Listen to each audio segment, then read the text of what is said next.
अगर जिसके अंदर परमेश्वर के वचन है तो उनके अंदर परमेश्वर के डर भी आएंगे, और जब परमेश्वर की डर आएंगे तो वो पाप से निश्चित बचेंगे, वो पाप से निश्चित भागेंगे, क्योंकि परमेश्वर की वचन कहता है। सबको जय मसीह की सुनीता मसीह परिवार यूट्यूब चैनल में आप सबकी स्वागत है। कैसे हो आप लोग? हम उम्मीद करते हैं कि परमेश्वर की दया से आप सब ठीक ही होंगे और मैं भी ठीक हूँ। तो प्रिया मेरी भाई बहन, मैं आप लोगों के सामने मैं परमेश्वर के वचन को लेकर आए हैं प्रियो। तो प्रियो, वचन में आगे जाने से पहले प्रियो हम लोग छोटा सा परमेश्वर से प्रार्थना करेंगे प्रियो, इसलिए अपनी आंखें को बंद कीजिए प्रियो और मेरे साथ आप लोग भी परमेश्वर से प्रार्थना कीजिए। Hallelujah hallelujah hallelujah. स्वर्गीय पिता परमेश्वर खुदाबा प्रभु जी, मैं आपका धन्यवाद करते हैं प्रभु जी पिता। प्रभु जी, आपके वचन को प्रभु बताने के लिए प्रभु पिता परमेश्वर आपने फिर से हमें लेके आया, इसके लिए प्रभु जी मैं आपका धन्यवाद करते हैं प्रभु जी पिता। मैं आपके वचन को बताने जा रही हूँ पिता परमेश्वर प्रभु।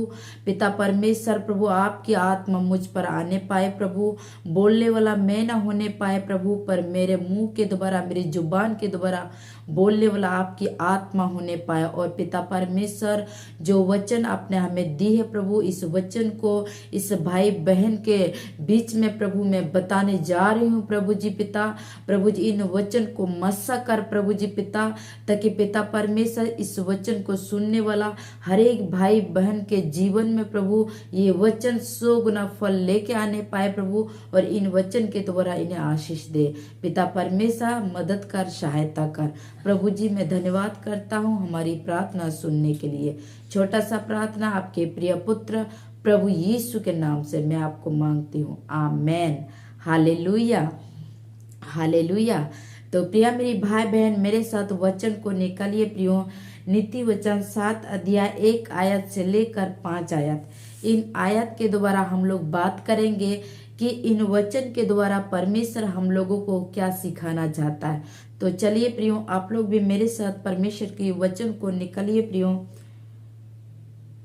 नीति वचन 7 अध्याय 1 आयत से लेकर 5 आयत तक। हे मेरे पुत्र, मेरी बातों को माना कर और मेरी आज्ञाओं को अपने मन में रख छोड़। हालेलुया। प्रिया मेरी भाई बहन, यहाँ पे परमेश्वर की वचन कहता है, हे मेरे पुत्र, मेरी बातों को माना कर और मेरी आज्ञाओं को अपने मन में रख छोड़। यहाँ पे परमेश्वर की वचन कहता है प्रियो, हे मेरे पुत्र, हे मेरे पुत्री, मेरे बातों को माना कर और मेरे बातों को अपने मन में, अपने हृदय में रख छोड़।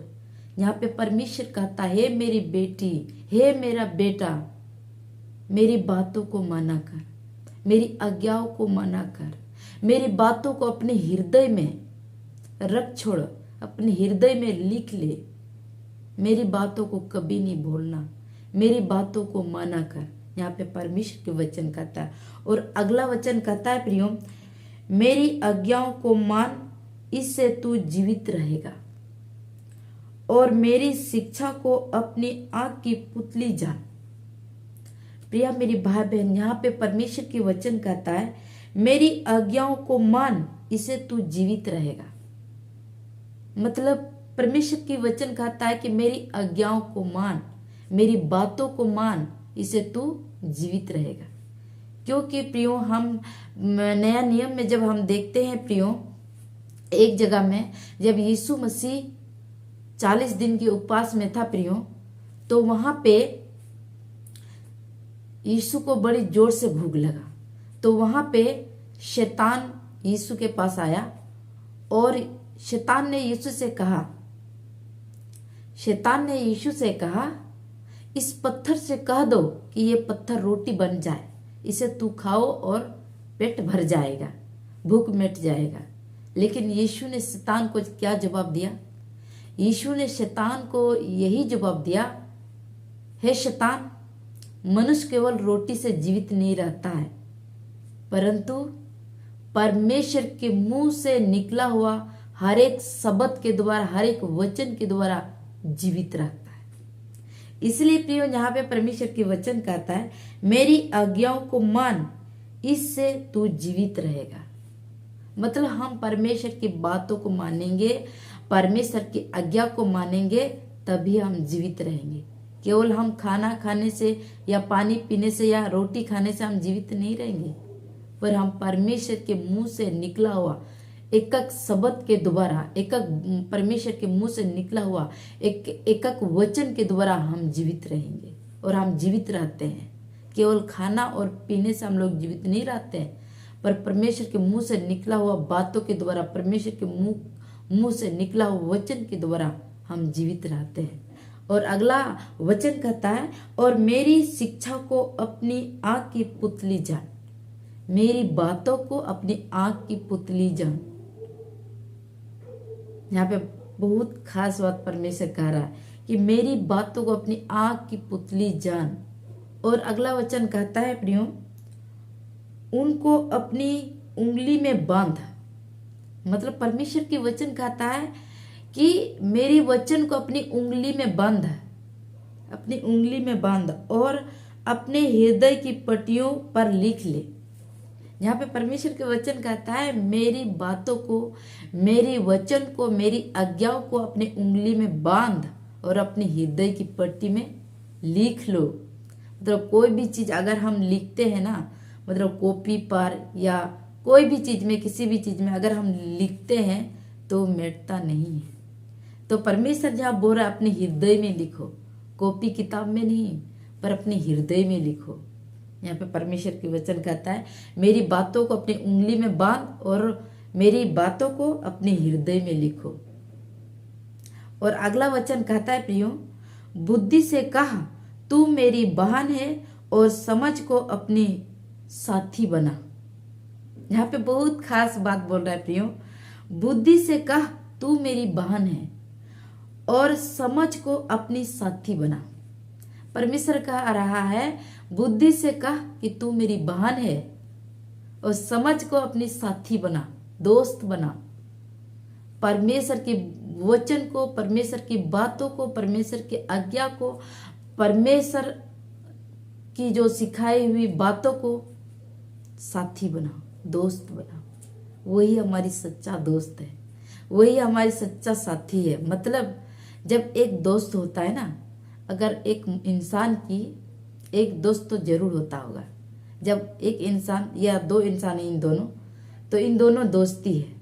जब एक इसको जब बीमार पड़ जाती है तो इसको बताती है ना, इसको बीमार पड़ जाती है तो इसको बताती है, क्योंकि ये दोनों दोस्त है।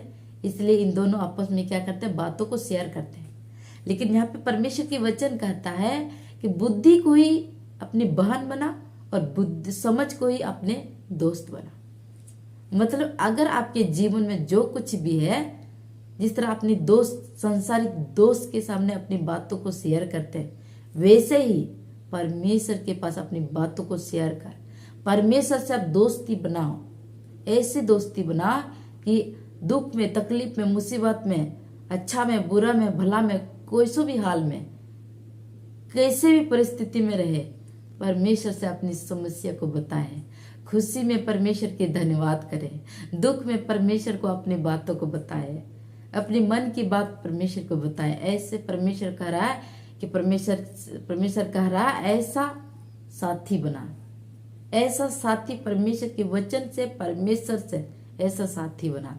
केवल सांसारिक मनुष्य नहीं, पर परमेश्वर की बुद्धि से ऐसा साथी बना, परमेश्वर के वचन से ऐसा बहन बना। और अगला वचन कहता है प्रियो, तब तू पराई स्त्री से बचेगा जो चिकनी चुपड़ी बातें बोलती है। हालेलुया। प्रिया मेरी भाई बहन, यहाँ पे परमेश्वर के वचन कहता है कि तब तू पराई स्त्री से बचेगा जो चिकनी चुपड़ी बातें बोलती है। कैसे बचेंगे?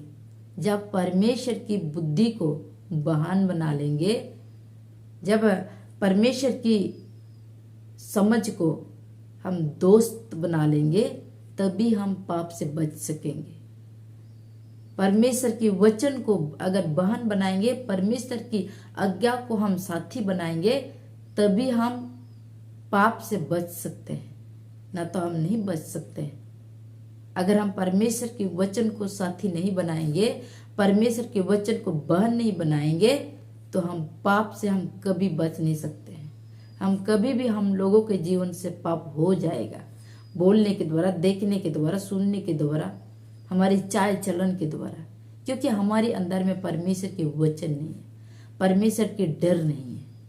अगर जिसके अंदर परमेश्वर के वचन है तो उनके अंदर परमेश्वर के डर भी आएंगे, और जब परमेश्वर के डर आएंगे तो वो पाप से निश्चित बचेंगे, वो पाप से निश्चित भागेंगे, क्योंकि परमेश्वर के वचन कहता है पाप की तू सामना मत कर, पर पाप से तुम भागो। अगर जिसके अंदर परमेश्वर के डर है, जिसके अंदर परमेश्वर के वचन है, तो वो पाप से निश्चित भागेंगे, वो पाप में रहना नहीं चाहेंगे, क्योंकि उनके अंदर जो पवित्र आत्मा है ना, वही उन्हें पाप करने से रोकेगा। इसीलिए प्रियो, परमेश्वर की बुद्धि को अपनी बहन बना और परमेश्वर की समझ को अपने साथी बना। परमेश्वर के वचन को, परमेश्वर की आज्ञा को, परमेश्वर की बातों को अपनी बहन बना, अपने साथी बना। तो प्रियो, मेरी उम्मीद है कि आप लोग ने इन वचन को समझ में आ गए होंगे। तो प्रियो, इन वचन के द्वारा प्रभु आप सबको बहुत आयात से ब्लेस और आशीषित करें। गॉड ब्लेस यू सबको। जय मसीह।